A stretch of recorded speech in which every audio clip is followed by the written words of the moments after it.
Buenas noches, queridos amigos que permanentemente nos están acompañando en este programa La Gente Quiere Saber.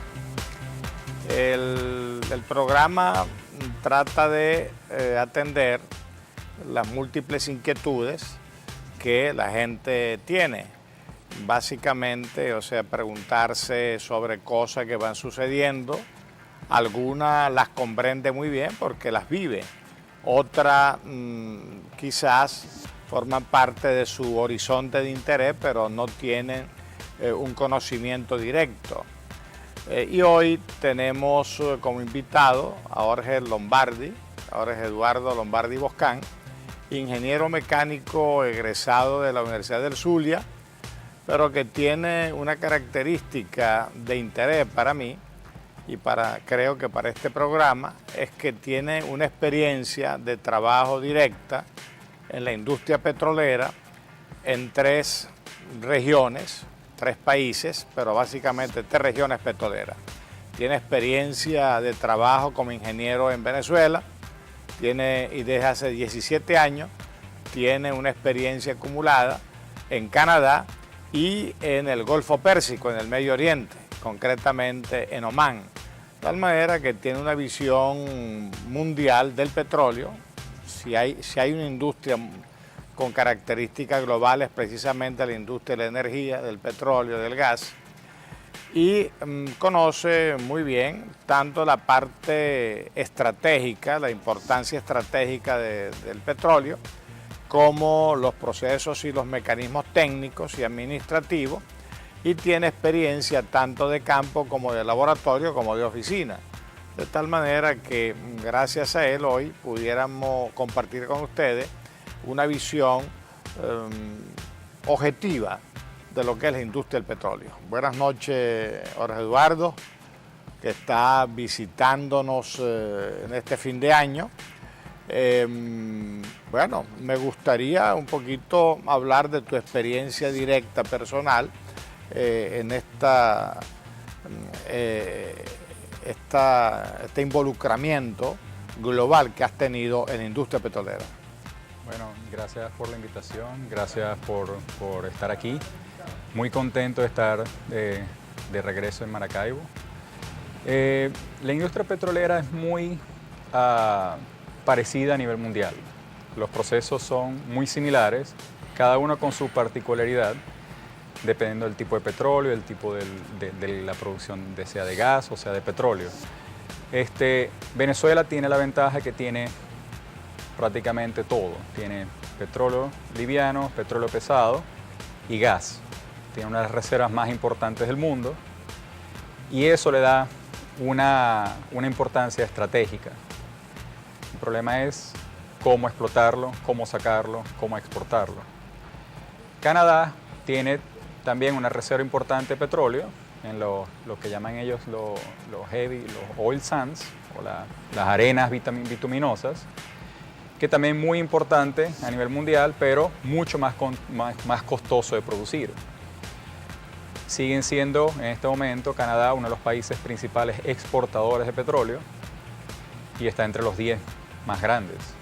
Después en el Medio Oriente tenemos yo diría las grandes potencias petroleras por el combinado que hay entre países que pertenecen a la OPEP y países que no pertenecen a la OPEP como Omán, pero que se unen a la decisión de cuánto producir, cómo producir, etc. En la región tenemos Arabia Saudita, Irán, grandes productores de petróleo, muchas reservas, yo diría los pesados en la región. Y después, por supuesto, los Estados Unidos como grandes consumidores y productores, Rusia también. Entonces, está en este momento todo interconectado.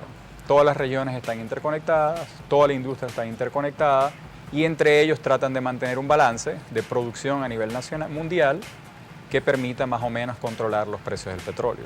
Algunos que los quieren más altos, otros los quieren más bajos. Yo creo que lo que hay que llegar es a un precio de equilibrio que beneficie tanto a los productores como a los países como al consumidor.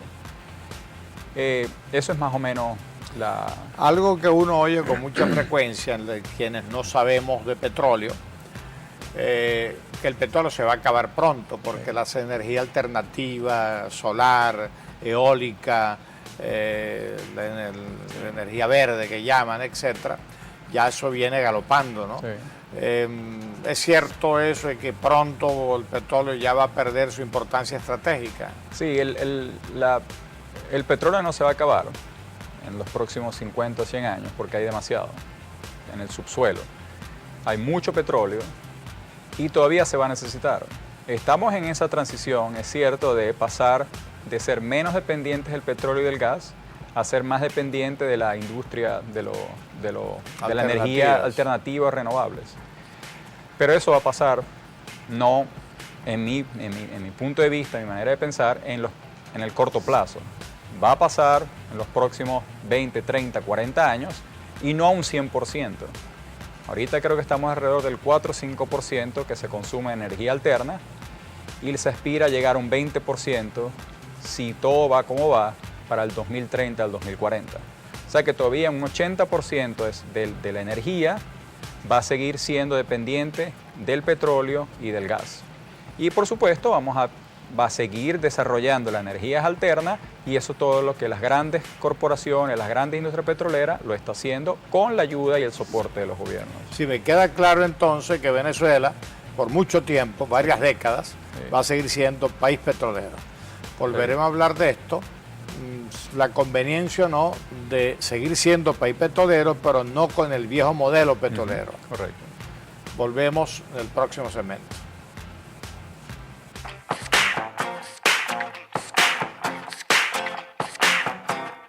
Para sentirte bien, no basta con un buen régimen alimenticio, debes tener un buen régimen de ejercicio. Y qué mejor lugar que Aloft Gym, un gimnasio con las máquinas más modernas y actualizadas, un personal de entrenamiento altamente profesional. En Aloft Gym encontrarás distintas actividades adaptadas a tu necesidad. Estamos ubicados en el centro comercial Flamingo Beach, en Isla Dorada. Para mayor información, puedes contactarnos a través del teléfono 0261-744-4708.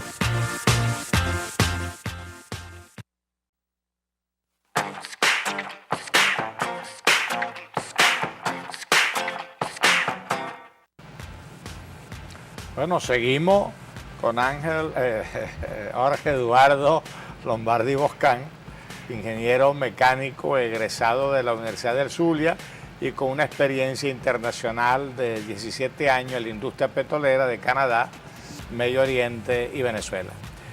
Bueno, la noticia que nos acaba de confirmar es que vamos a seguir siendo por muchos años país petrolero. O sea, tenemos reserva de gas, petróleo, etcétera, liviano y pesado, a pesar de que también es cierto que en el mediano a largo plazo estamos en la transición hacia otras fuentes de energía más limpias, ¿no? Pero por mucho tiempo Venezuela va a estar siendo marcada económicamente por la explotación del petróleo. El problema sería, a mi juicio, el modelo. Sí. Es decir, que alguien saque el petróleo y nosotros simplemente nos acostumbremos a la renta sin involucrarnos y sin diversificar la economía, creo que ese ha sido el problema, ¿no? A pesar de que en Venezuela, desde los años 40, la primera ley petrolera venezolana creo que se formuló en 1943, en el gobierno de Medina Angarita.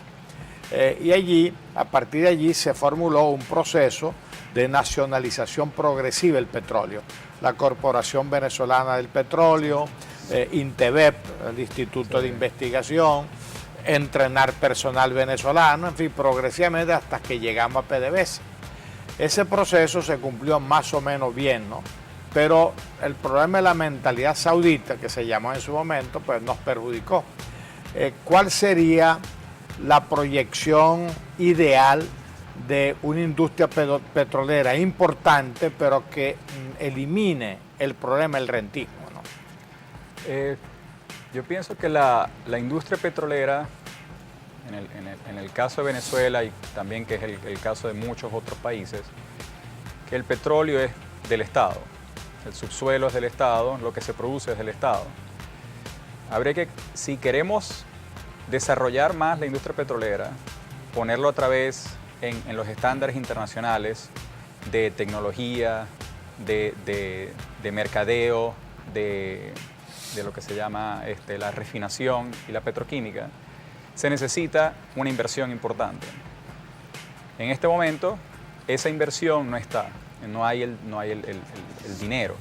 Entonces se necesita cambiar un poco el modelo y invitar a entes privados, compañías privadas, multinacionales, para que con el gobierno se desarrolle la industria petrolera a través de empresas mixtas, a través de privatización en parte de la industria nacional, venta de acciones en la bolsa de valores, como lo hace ExxonMobil, como lo hace Shell, como lo hacen otras compañías mundiales.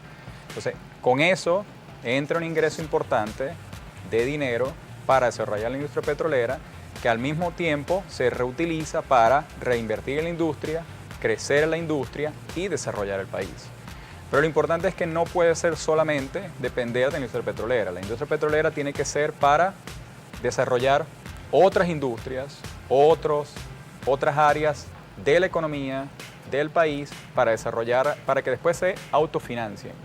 Pero tenemos la oportunidad, tenemos la ventaja de que tenemos el petróleo y el gas, que eso es lo que nos serviría para desarrollar otras industrias. Sí, como se ha dicho, palanca de crecimiento. Sí. ¿Qué es el modelo noruego? Noruega, como ustedes saben, se convirtió de pronto en un principal productor de petróleo y ellos aparentemente han desarrollado un modelo exitoso de gestión, ¿no? Pudiéramos explicarle a nuestros televidentes qué es el llamado modelo noruego. Bueno, en Noruega, al igual que en otros países, como en el Medio Oriente o en Norteamérica, es una mezcla de tanto industria privada como industria nacional. Ahí hay industrias privadas que son las que producen el petróleo, son las que explotan el petróleo, y después se cuantifica para exportarlo como país. Lo mismo pasa en los países árabes, lo mismo pasa en los Estados Unidos, que se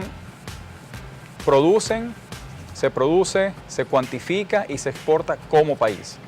Unos a través del gobierno, con empresas estatales, otro directamente con suplidores y exportadores. Y después se cuantifica como el petróleo exportado por ese país. Entonces son acuerdos. Yo produzco el petróleo, me cuesta producirlo tanto, llego a un acuerdo con el gobierno en cuánto te lo voy a vender, y ese gobierno después se encarga de exportarlo. Yo tengo mi ganancia, tengo mis reservas y lo estoy produciendo para el gobierno. O convenios, convenios operativos, convenios de producción. Es decir, que la experiencia en el mundo, y también Venezuela la tuvimos, es asociación estratégica, Sí, que llaman. De hecho, exactamente. mucha gente no sabe que del petróleo en Siberia, en el Polo Norte ruso, son empresas norteamericanas quienes le están sacando el petróleo a los rusos, ¿no? Exacto. Bueno, yo creo que eso es muy importante porque el tema petrolero en Venezuela es un tema que se politiza con mucha facilidad y se ubica ideológicamente, ¿no? Como si hubiera una fórmula socialista o comunista y una fórmula capitalista que se contrapusiera. Y resulta que si uno ve la experiencia mundial, China incluida, Rusia incluida, nos damos cuenta que realmente lo inteligente y apropiado son asociaciones estratégicas en donde se comparte tecnología, se busca financiamiento interno y externo, y el mercado es mundial y cada quien pues se comparte el mercado, ¿no? O sea, Venezuela va a seguir siendo un país petrolero, pero el problema es que nosotros tenemos que abandonar el concepto de país petrolero exclusivamente, ¿no? Para diversificarnos. Y saber utilizar ese ingreso de la industria petrolera. Ese debería ser el rol del gobierno. Evidentemente, como palanca de desarrollo, es decir, saber utilizar inteligentemente el ingreso petrolero para una economía no petrolera. Regresamos en el próximo segmento.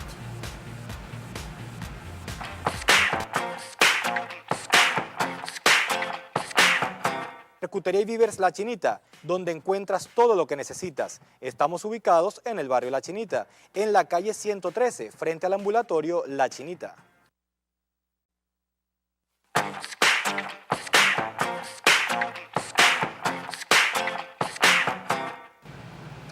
Decíamos, estamos conversando con Jorge Lombardi, ingeniero petrolero, ingeniero mecánico dentro de la industria petrolera.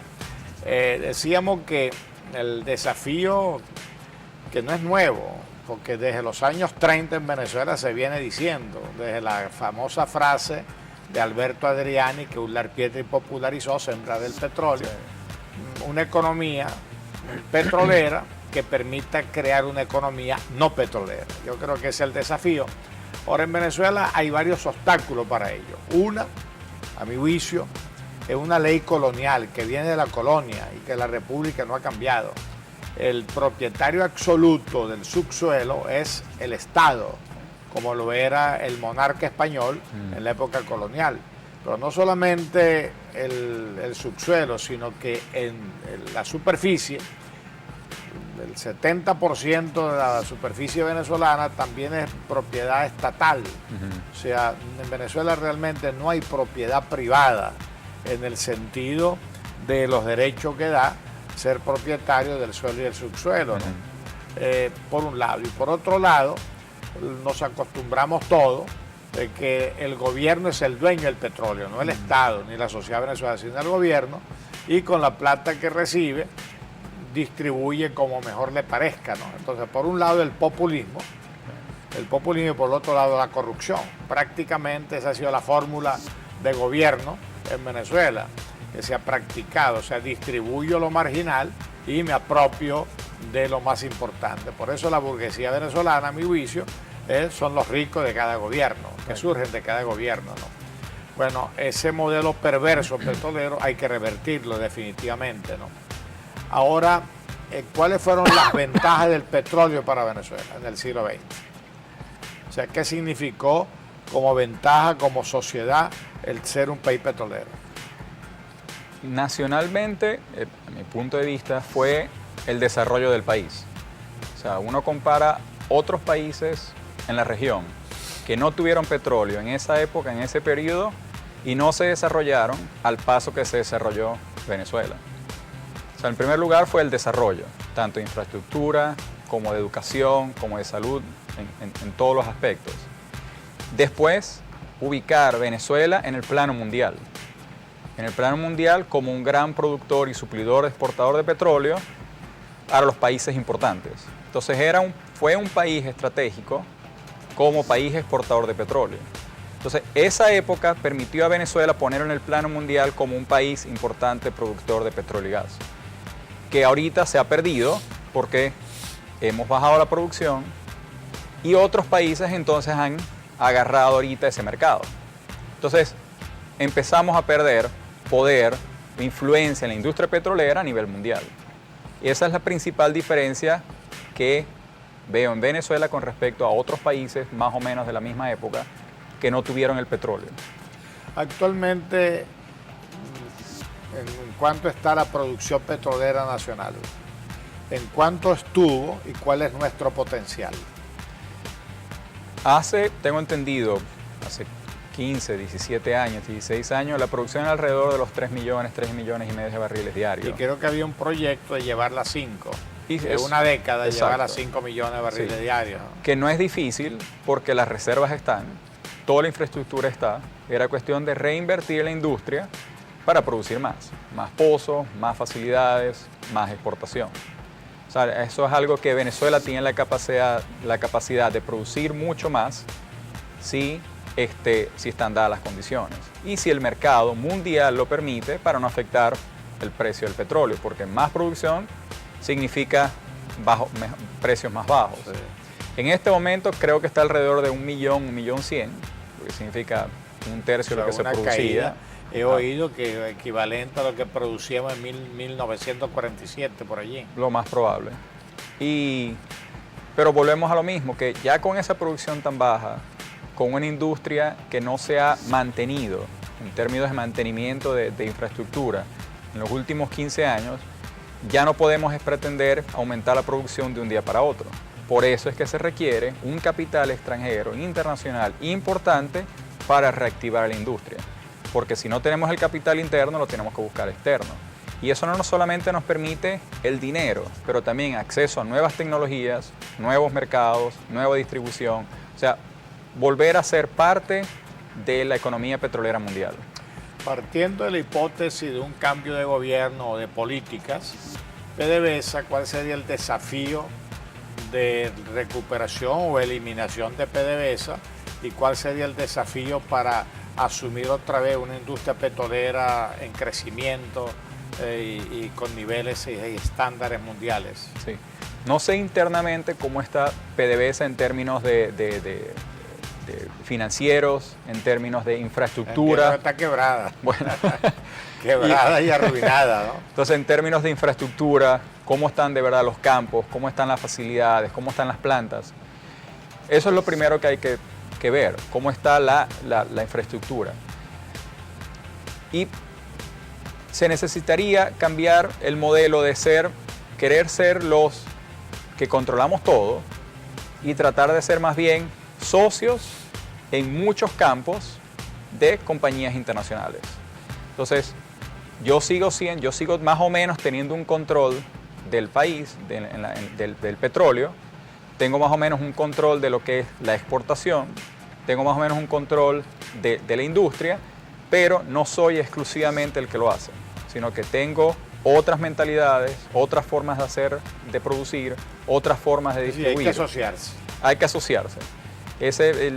Pienso que hay que asociarse tanto por el capital financiero como por el capital humano, el capital administrativo, el capital de desarrollo industrial. En conclusión, podemos recuperar la industria petrolera, sí, podemos recuperar el país, sí, podemos recuperar el modelo de desarrollo, pero evidentemente cambiando los paradigmas y las mentalidades que teníamos en el siglo XX y asumirlo en términos del siglo XXI. Exacto. El próximo segmento vamos a ir hablando con Jorge Lombardi, pero quisiera cambiar un poquito de tema. Tu experiencia como expatriado, o sea, la experiencia como emigrante desde el año 2004. Volveremos sobre este tema en el próximo segmento.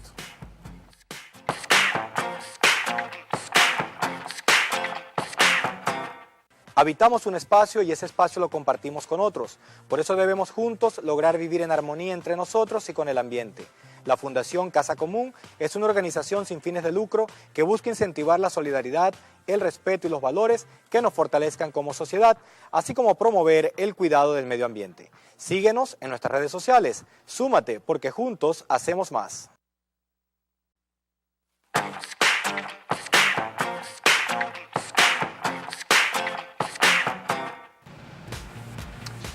El tema de la emigración es un tema delicado sobre el cual no se puede emitir juicios de valor.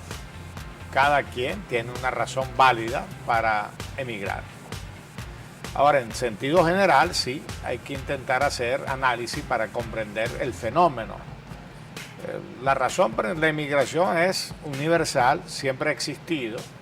Y de hecho, en la tradición judeocristiana, los primeros emigrantes son Adán y Eva, que les toca emigrar del paraíso, y Abraham, que le toca salir de Caldea y buscar destino. Así que realmente la emigración es un fenómeno universal. Pero para Venezuela es una novedad. Es una novedad sociológica y cultural, porque en el siglo XX nosotros fuimos una sociedad receptora de migrantes. Una sociedad que daba oportunidad a muchísima gente que venía de todas partes, ¿no? Y fue uno de los secretos del desarrollo venezolano. Sí. Y resulta que en el siglo XXI nos hemos vuelto un país de emigrantes, pero en un lapso de tiempo muy corto. Prácticamente en las 2 décadas que va del siglo XX se calcula más de 3 millones de venezolanos afuera, pero con una característica, en donde muchos son personas jóvenes, con un alto perfil profesional, altamente competente, y eso de verdad llama a reflexión, ¿no?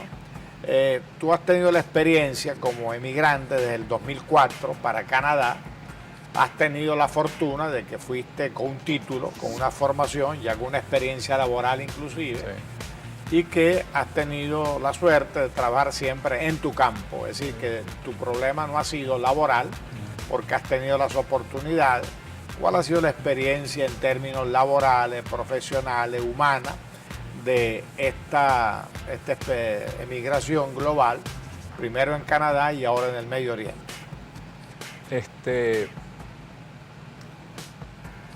Personalmente, hemos tenido siempre oportunidades de trabajar en nuestro campo, lo cual ha sido una bendición.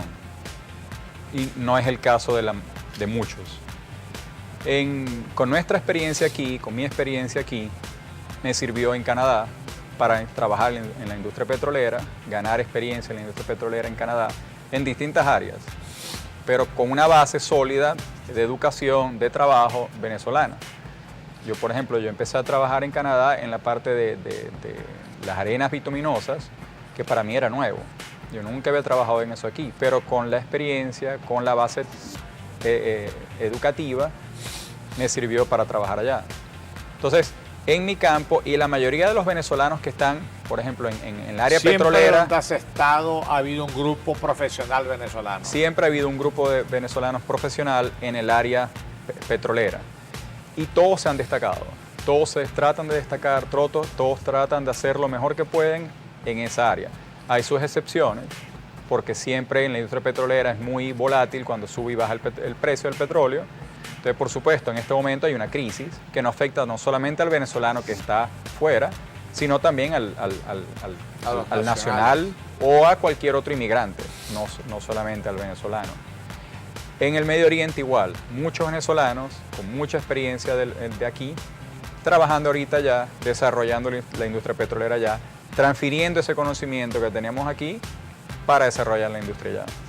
Lo cual es bueno y es malo, porque es bueno para el profesional que está allá, es bueno para todos esos países, pero es malo para Venezuela, por el drenaje de capital. Descapitalización profesional. Exactamente. Sí.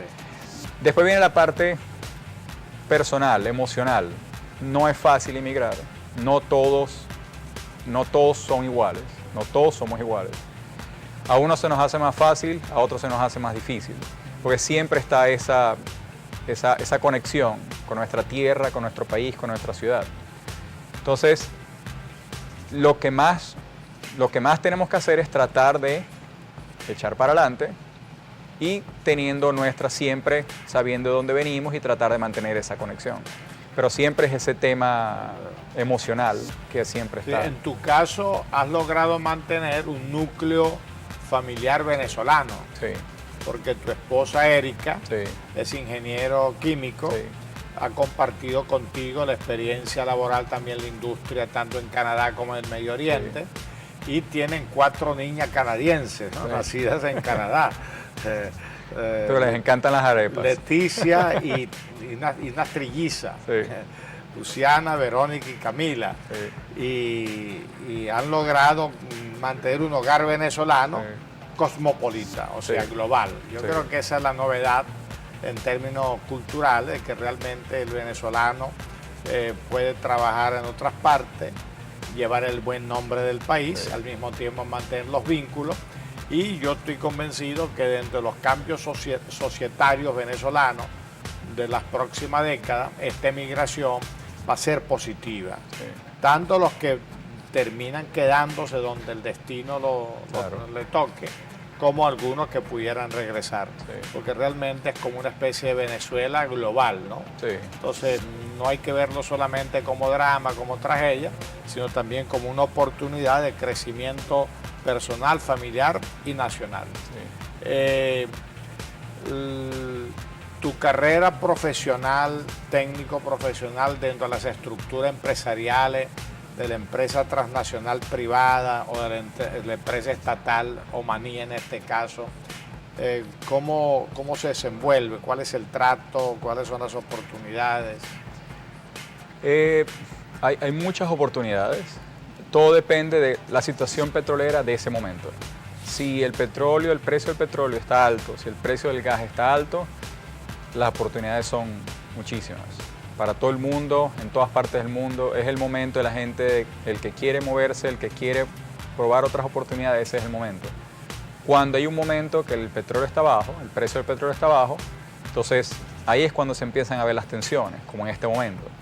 Nosotros estamos en Omán y se ve la tensión del nacionalismo, el gobierno querer ocupar... Proteger a su gente y exacto, su industria. A la industria y empezar a tener más nacionales en los puestos, o sea, en el día a día, en las operaciones y en el trabajo, en las oficinas. Pero eso cuesta porque ellos tienen muchos años queriendo hacer eso, pero no lo han oficializado. Pero llegó el punto en que ya necesitan hacerlo, entonces ya empezamos a ver el conflicto entre los nacionales y los expatriados. No es un conflicto malo, pero sí uno siente cuando Tensiones. ya hay que empezar a salir del expatriado, ya hay que empezar a nacionalizar las posiciones. Y no se trata de nacionalizar o no se trata de salir del expatriado, no, se trata de ver si estás preparado para entonces ahorita tú encargarte de esa industria, encargarte del desarrollo de esa industria. Nosotros hemos tenido buenas experiencias en el Medio Oriente y en Canadá y gracias a Dios hemos estado bien, pero sí se ve ya que esa tendencia tanto en Omán como en todos los países de la región se está viendo. Arabia Saudita está haciendo lo mismo, Qatar está haciendo lo mismo, Kuwait está haciendo lo mismo. Entonces, todo depende del precio del petróleo. Si el precio del petróleo está alto, todo el mundo está feliz.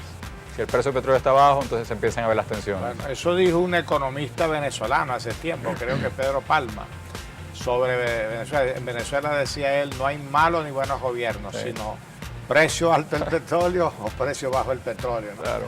Entiendo que tuviste un reconocimiento profesional importante dentro de la empresa, Sí, por un aporte tecnológico. sí. ¿Pudieran explicar qué consiste eso y qué fue eso? Recibí un premio de la empresa estatal y del Ministerio de Energía de Omán, por el desarrollo de una nueva tecnología de utilizar el sol, paneles solares, para producir vapor, para ser inyectado en el subsuelo, para el petróleo que es muy pesado, derretirlo y poderlo producir. Normalmente se utiliza generadores de vapor que utilizan gas, quema gas, para uno producir el vapor para inyectarlo en el reservorio. En este caso se está eliminando el uso del gas y se está utilizando la energía solar para producir ese vapor. Entonces, es un proyecto mixto de producir durante el día con el sol el vapor y en la noche seguir produciendo con el gas el vapor. Entonces, por eso me dieron este premio. Bueno, para mí el mensaje es muy claro. Si estamos preparados, si somos honestos y trabajadores y dedicados, podemos ser exitosos en cualquier parte del mundo. Sí. Y al mismo tiempo, el emigrante, o sea, lleva una identidad. Sí. Una identidad que venezolana, con la experiencia global. Eso es enriquecimiento humano a la larga, ¿no? Sí. Tanto para la persona, como para la familia, como para el país de donde uno emigra, como el país receptor.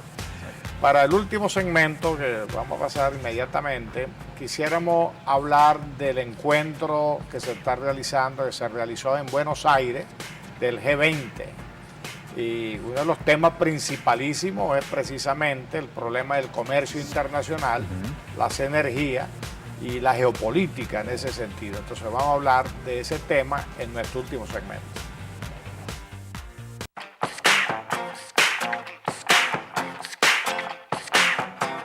Si deseas comprar, vender o alquilar un inmueble, debes hacerlo con los mejores, los más profesionales y los que garantizarán que tu dinero será bien invertido. Por eso te recomiendo a Maybelis Briñes, tu asesora inmobiliaria. La puedes contactar a través del teléfono 0414-698-9050, perteneciente al grupo RIMAX Milenio.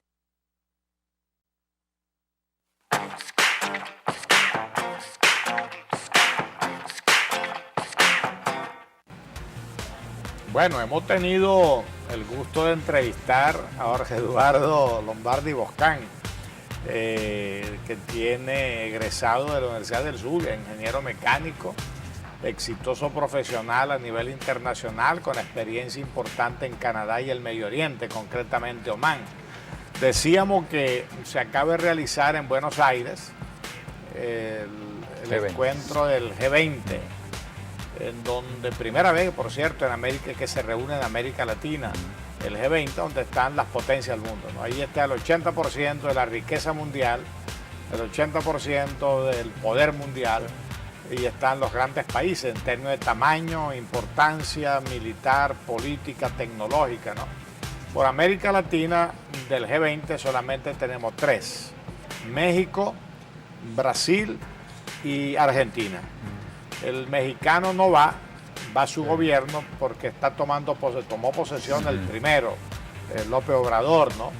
Bolsonaro está en recuperación porque él fue herido durante la campaña, pero va su gobierno. Y el anfitrión, que es Macri, en Argentina, ¿no? Ahí está Rusia, está China, están los Estados Unidos, está Europa, está Nigeria, está Sudáfrica, está la India, en fin, los grandes en términos económicos, pues. El presidente francés, Macron, dijo una frase para definir este encuentro que sería interesante analizar. Nunca habíamos estado más divididos. Aparentemente que en este momento no hay el riesgo de un gran conflicto armado, pero sí hay una confrontación comercial y geopolítica importante, ¿no? Trump acaba prácticamente de deslindarse de los principales tratados que Estados Unidos había firmado, pero él acaba de decir no para negarlo, sino para renegociar condiciones para él más favorables para los Estados Unidos. Es decir, que la palabra clave es la negociación. Los chinos, los rusos, los norteamericanos, el mundo de las potencias sabe que tiene que negociar. Y en muchos casos son socios comerciales. Mucha gente no sabe que el principal socio comercial de China es de Estados Unidos. Y el principal socio comercial de Estados Unidos es China. De tal manera que cuando ellos pelean, son diferencias de socios, no de enemigos ni de adversarios. Eso es muy importante, ¿no? Y Rusia trata de recuperar el papel estratégico de la Unión Soviética, sabe que es imprescindible para los europeos porque dependen del petróleo y el gas ruso, y al mismo tiempo sigue siendo un principal proveedor de armas, de tal manera que el mundo no es inocente, pero es un mundo de negocio, y eso no es mala noticia. Eso significa que por lo menos la paz mundial por cierto tiempo sigue garantizada, pero no las rivalidades o las dificultades. Y Venezuela está metida de lleno en ese conflicto geopolítico, ¿no? Que creo que es la gran novedad de nuestra crisis política. Un poco pudiera dar tu visión de esta coyuntura geopolítica en torno a este G20 y un poco particularizar el Medio Oriente. Volviendo a ese punto de que en este momento los países que normalmente eran históricamente rivales son ahorita socios. Todos son tanto en socios en la guerra como en socios en lo petrolero, como en los socios en lo económico. En el caso de Rusia, Rusia ha sido enemigo de Arabia Saudita de toda la vida. Y en este momento son los grandes socios para definir cuál va a ser la producción petrolera para tratar de mantener un precio del petróleo que los convengan tanto al productor como al consumidor. Estados Unidos pidiendo que lo bajen, ellos pidiendo que por lo menos se mantenga. Siria. La guerra en Siria. La guerra en Siria es geopolítica, es control de la región. ¿Y por qué tanto interés en los rusos de tener a Siria? Si no hay petróleo, no hay gas, pero es el paso. Hay dos propuestas importantes, una de Qatar y una de Irán, de llevar gas con gasoductos hasta Europa, pasando por la región, pasando por Siria. Los rusos quieren evitar eso. Eso perjudicaría los intereses rusos porque que son le quita el monopolio. Claro, son el principal suplidor de gas en tierra para Europa. Entonces, ellos no quieren parar eso, pero lo quieren tener cierto control. Por eso cuando Qatar lo propone, Siria lo rechaza por el conflicto contra Qatar que hay en este momento de los rusos y Arabia Saudita. Cuando Irán lo propone, los sirios lo aceptan. Entonces sería un gasoducto de Siria pasando por Irak, pasando por Siria, Turquía y después Europa, con cierto control del gobierno, Assad y los rusos. Entonces, ellos no quieren negar eso porque Es para dar la imagen de que otros suplidores de gas, pero teniendo cierto control en la región. Por eso los turcos andan también entre apoyamos a Europa, apoyamos a Estados Unidos en Siria, pero ahorita no. Ahorita apoyamos a los rusos, porque el gasoducto pasaría por ellos. Entonces eso les generaría ingresos, Claro. les generaría gas mucho más barato del que tienen en este No, y momento. pudiera facilitar el ingreso de Turquía a la Comunidad Europea. Exacto. Porque ellos están en cola y en este momento congelada, ¿no? Claro. Porque representaría interés estratégico para Europa. Exacto. Entonces yo me presto como puente para pasar este gas ahorita para Europa, negociamos mi ingreso a la Comunidad Europea, Rusia tiene cierto control en Siria del paso del gas y siguen siendo los principales suplidores en tierra del gas para Europa. Entonces eso siempre, así se maneja la geopolítica en la región. A veces un día son tus enemigos, a veces al siguiente día son tus socios. Rusia, en este momento Rusia, Siria e Irán son el gran eje en contra de Arabia Saudita y los Estados Unidos para tener cierto control en la región. No solo en la parte de conflicto religioso, pero en la parte de conflicto económico, que al final es lo que buscan todos los Normalmente países. el conflicto religioso es un pretexto para Exactamente. ocultar los intereses económicos que son los reales. Exactamente, porque es lo que desarrolla la industria, desarrolla el país y desarrolla la industria armamenticia, que es lo principal que requieren los rusos y los Estados Unidos. Y eso no es nuevo. Sí. En la época de las cruzadas, de Edad Media, las cruzadas para la gente del común era reconquistar los lugares santos, ¿no? Sí. Pero para los poderes que impulsaban las cruzadas eran las rutas Las rutas a de Oriente, comercio, ¿no? claro. De comercio. Sí. En esta geopolítica que acaba de describir